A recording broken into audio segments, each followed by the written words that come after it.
Levi and Nolan are students at the University of Wyoming, and the University of Wyoming is doing some great academic research on Bitcoin, and they're contributing to it. So take it away, gentlemen.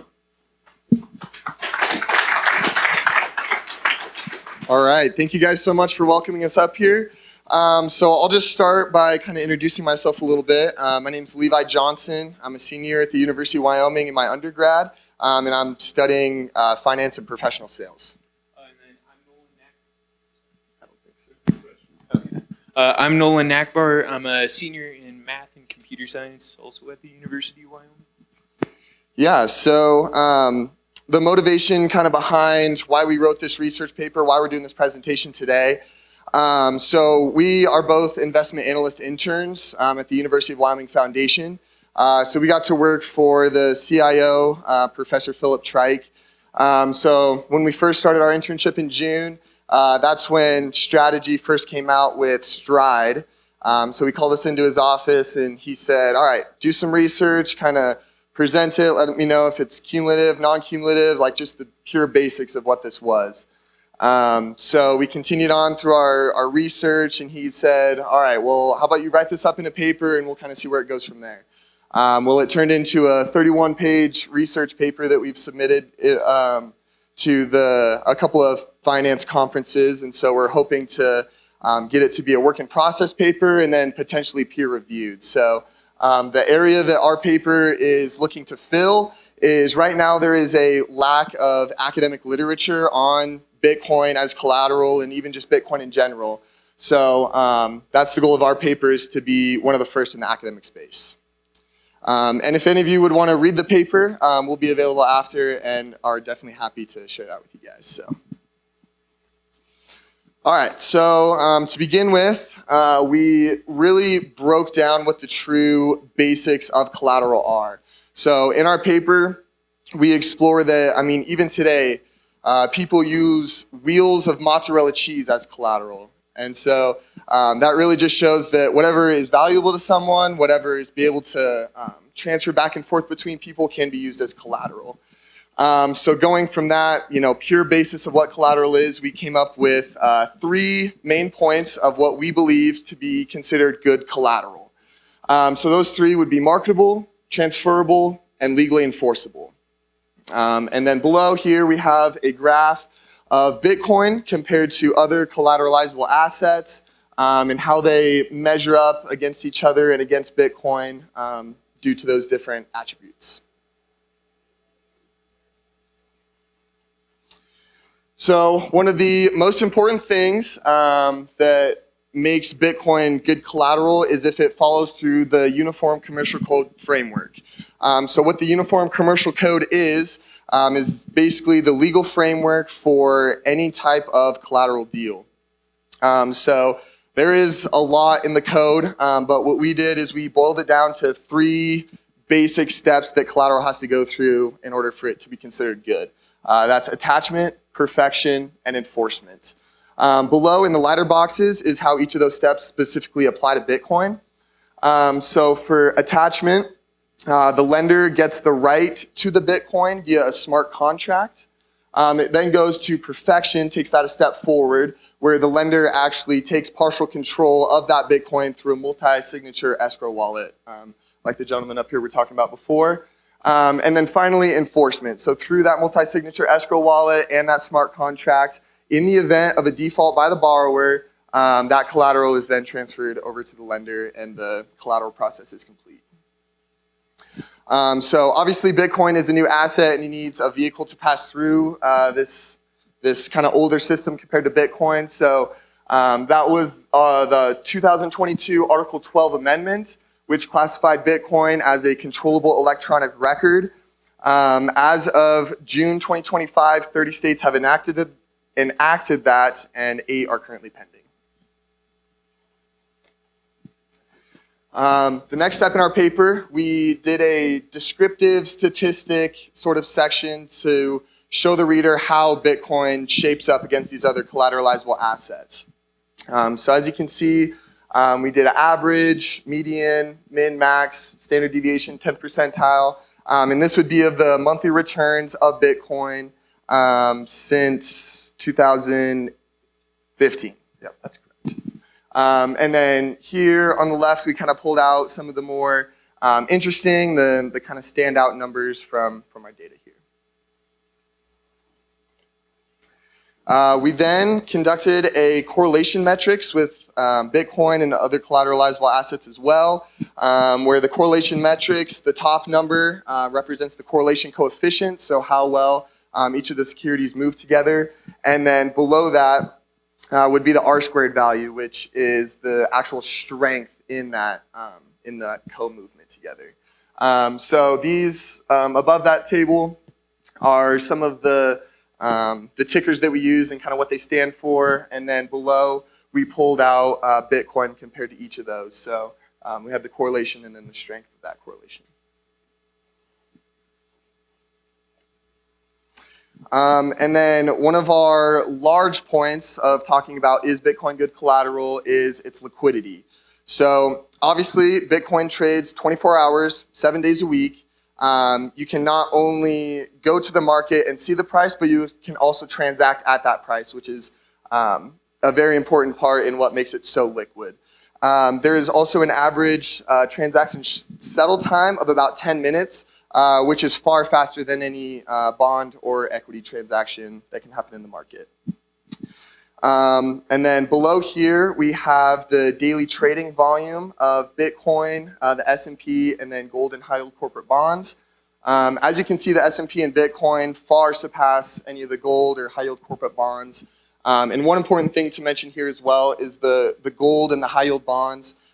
Those represent ETF numbers. So these numbers actually represent more liquidity than the underlying assets actually possess. So you can think of those numbers a little bit discounted from what you see here. Okay, so to derive a loan to value for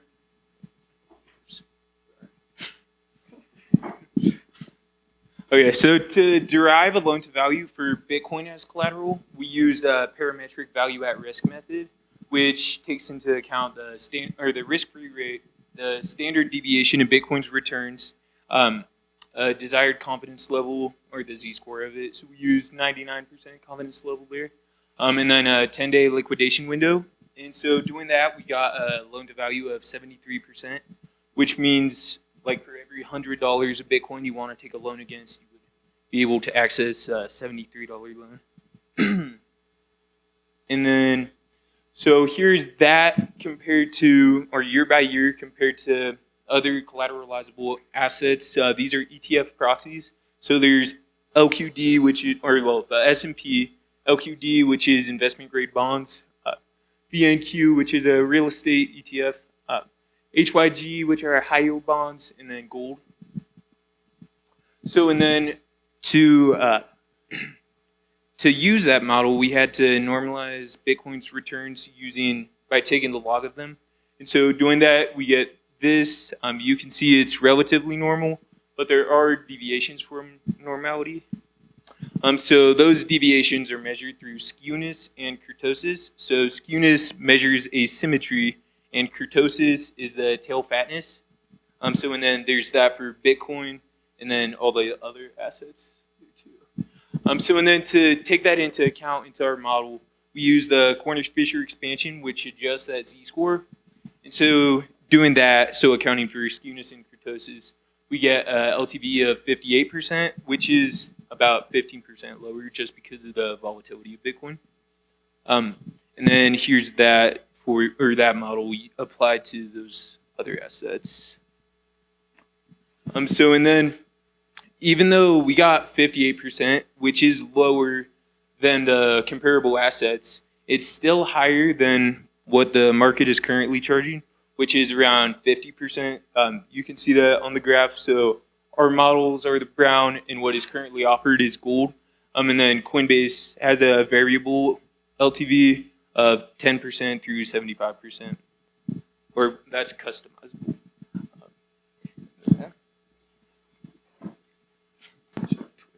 All right, so finally in our paper, we explored how Bitcoin is being used as collateral in the real world in today's financial markets. So Obviously, the one that we went to was strategy. So for those of you who don't know, strategy uses a treasury flywheel model. What that is when strategy first started doing Bitcoin, they issued a bunch of convertible debt. They raised money, so they bought Bitcoin. And then what they did is they issued preferred stock with using that Bitcoin as collateral.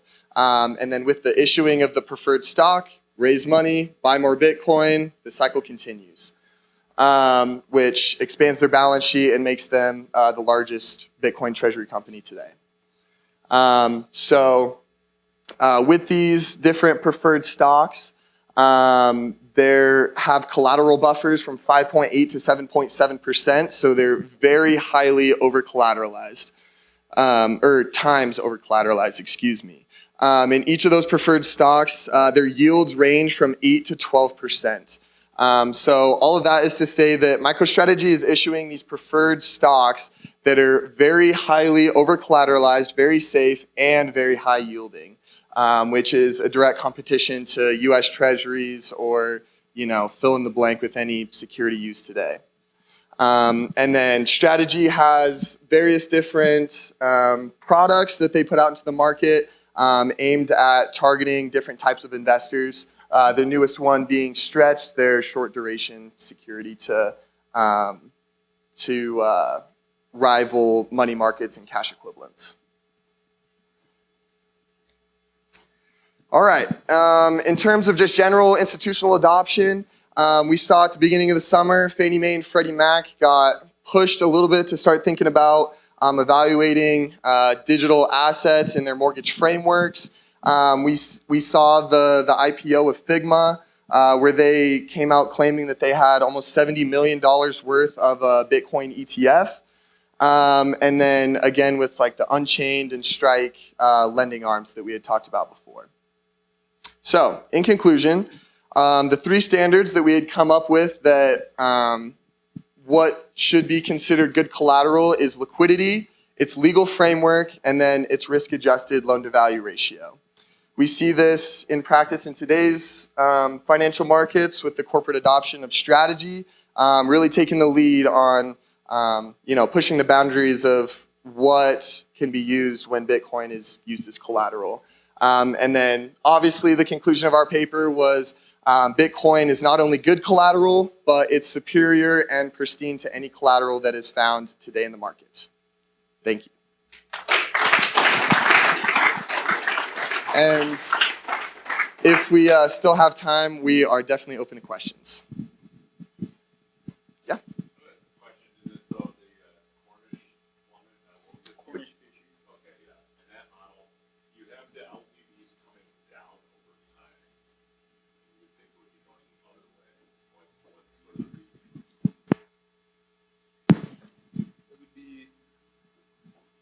Yes. So like this.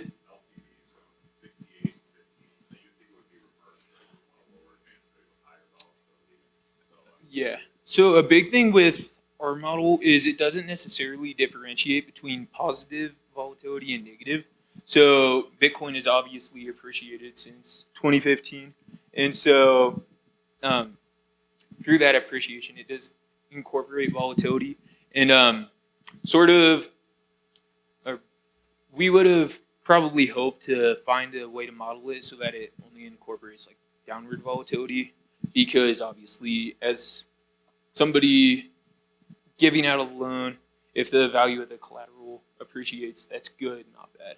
But because we are undergrads, we didn't really want to derive our own model. So if you're, yeah.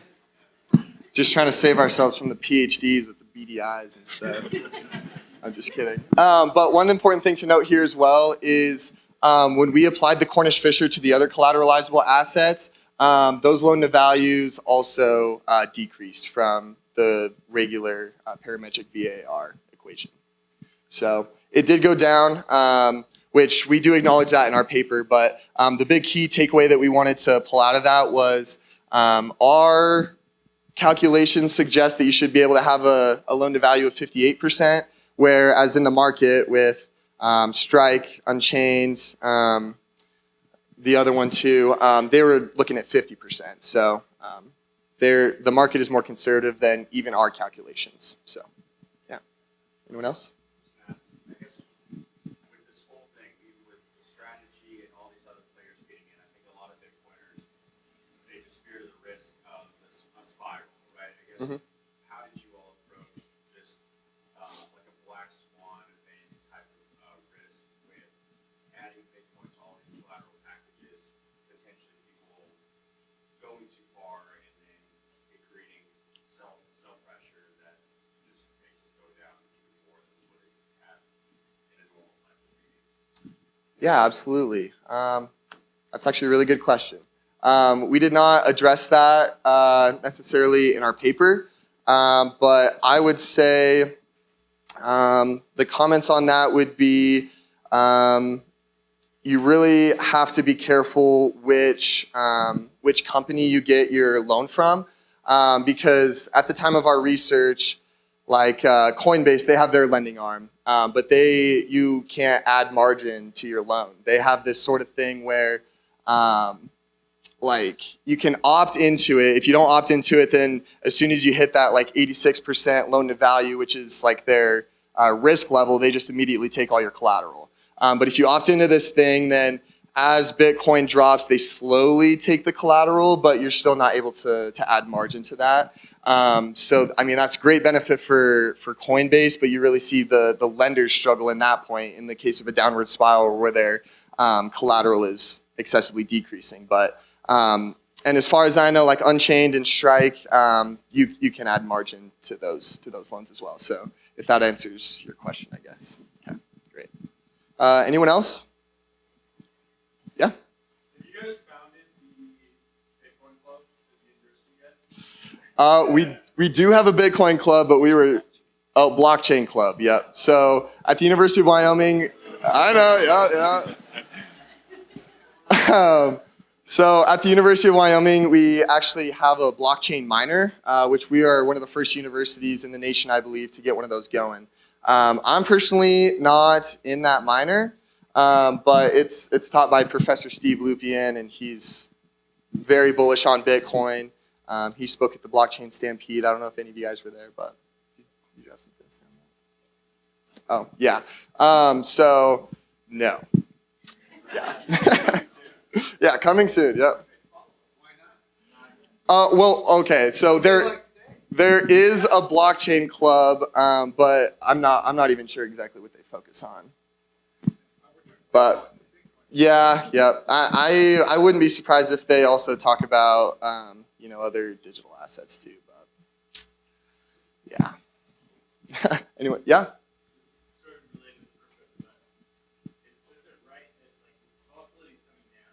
Mm-hmm. Does that imply that like units and crypto is increasing over time? So, do you want to talk on that?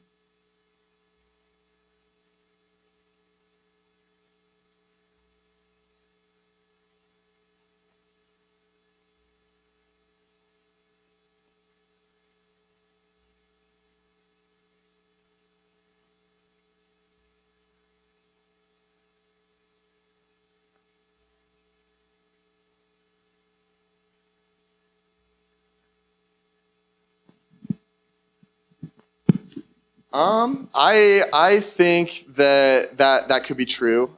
So for our haircuts, what it does is it's like cumulative. So in 2015, that's only taken into account 2015. 2016 is the 2 years, and then obviously it goes down farther. So our data set, this was the biggest data set that we could pull from our Yahoo Finance API. But as volatility has come down, the big thing with skewness and kurtosis, obviously, is Bitcoin's volatility has greatly been to the upside.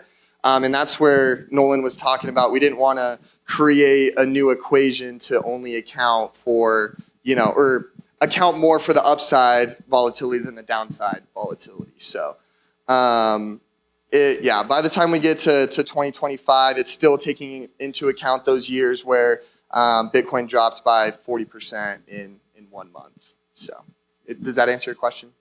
Yeah. Does that mean that Bitcoin is conventional, but if you guys use it, it requires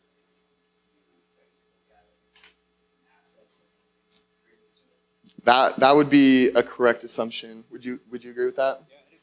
And that was like our main discussion. We had quite a few professors helping us out with this, kind of the research process. And we, at first, were like, well, how are we going to come up with an equation that only takes into account the upside skewness?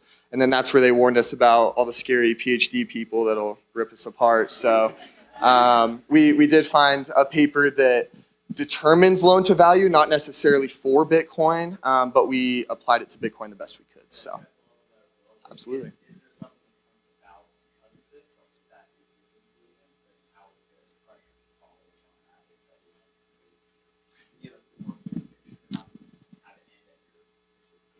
Yeah, absolutely. I think there is absolutely room for something to come in an equation, things like this. When the Unchained and those guys were up here, I did want to ask them how they determined their loan to value ratios, because it is a mystery to us researchers, I guess. But so this is kind of the first occurrence of someone actually putting an equation to it and determining it. So absolutely, there is room to run. There is room for equations to come in here. Yeah.